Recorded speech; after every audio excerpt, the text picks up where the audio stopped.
Baik, izinkan saya untuk memperkenalkan diri. Perkenalkan, nama saya Niputu Angluwidari dengan NIM 2215644141 dengan nomor absen 23. Di sini, tujuan saya untuk membuat video ini guna untuk menuntaskan tugas saya untuk menyelesaikan tugas UAS yang telah diberikan oleh dosen pengempu saya, yaitu Ibu Lasmini. Baik, yang pertama itu jenis usaha yang saya asumsikan adalah usaha produksi atau pembuatan baju lokal daerah.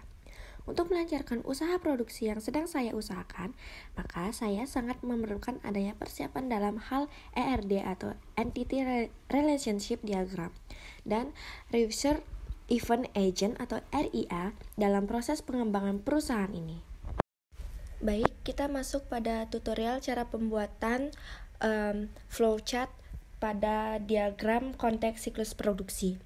Jadi, di sini kita menyesuaikan sesuai dengan contoh.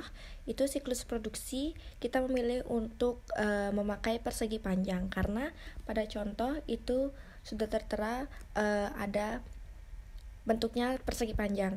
Jadi, kita sesuaikan jumlahnya itu ada 5 persegi panjang.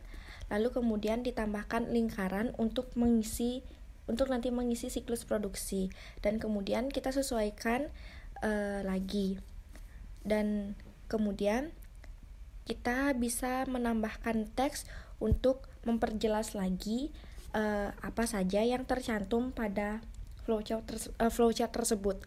Jadi ini beberapa contohnya, bisa kalian lihat. Lalu kita sesuaikan lagi, mungkin seperti ditambahkan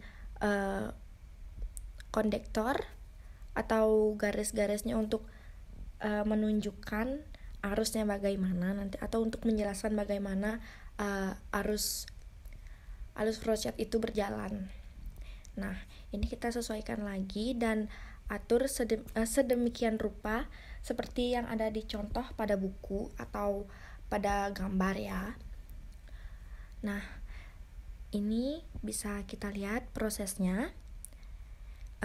Maaf, ini mungkin saya percepat untuk mempercepat waktu atau tidak menghambat waktu karena ini video tutorialnya sangat lama. Nah, ini kita perjelas lagi dan atur sedemikian rupa seperti contoh yang ada pada buku.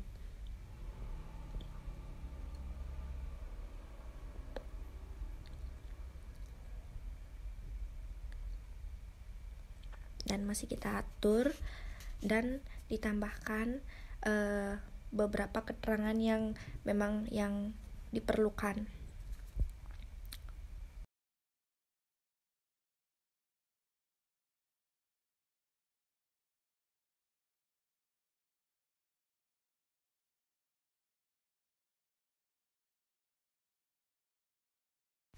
Nah, mungkin itu sekilas dari tutorial cara pembuatan siklus produksi untuk menjelaskan cara mengerjakan siklus produksi pada aplikasi Visio.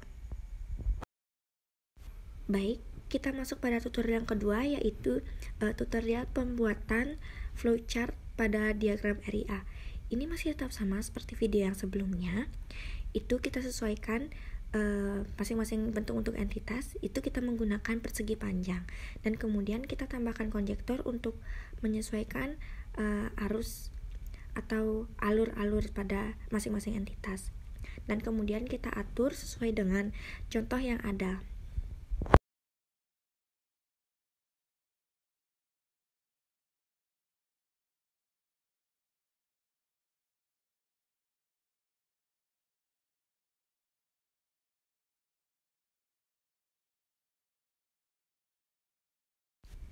Nah, kemudian kita sesuaikan lagi seperti yang ada di contoh, mungkin untuk disesuaikan fill atau warnanya, dan kemudian masing-masing entitas kita isi keterangan untuk menjelaskan apa saja yang tertera pada entitas-entitas tersebut.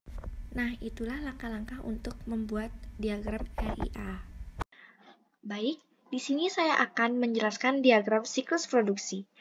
Dimulai dari yang pertama, itu siklus produksi. Siklus produksi akan membuat barang jadi dan ditransfer ke siklus pendapatan.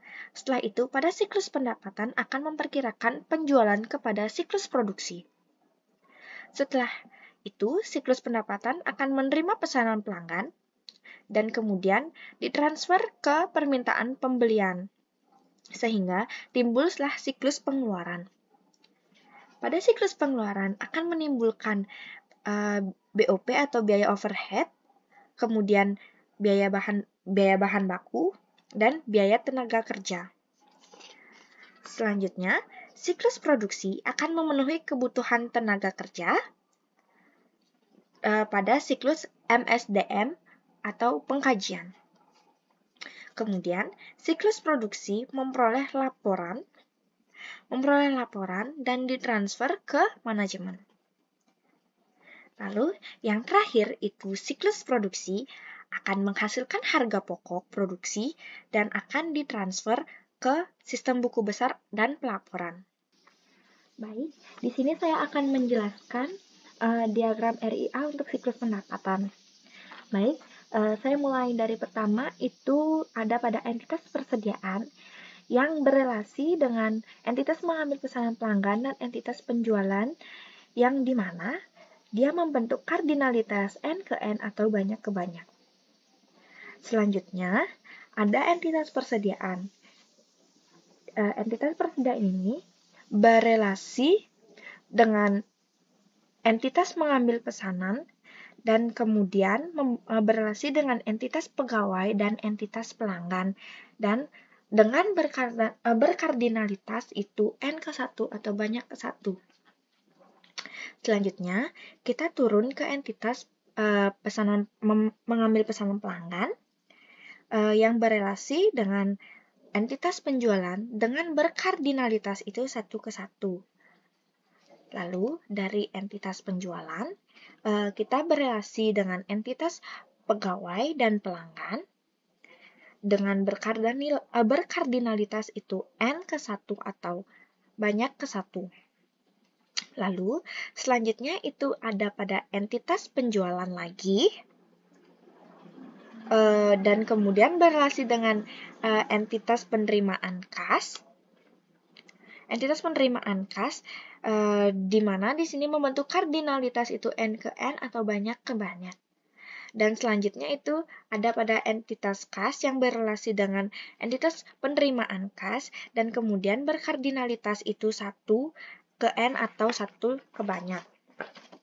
Dan yang terakhir itu ada pada entitas penerimaan kas, yang dimana berelasi dengan entitas pegawai dan pelanggan yang membentuk kardinalitas N ke 1 atau banyak ke 1. Sekian dari video yang saya paparkan, saya ucapkan terima kasih.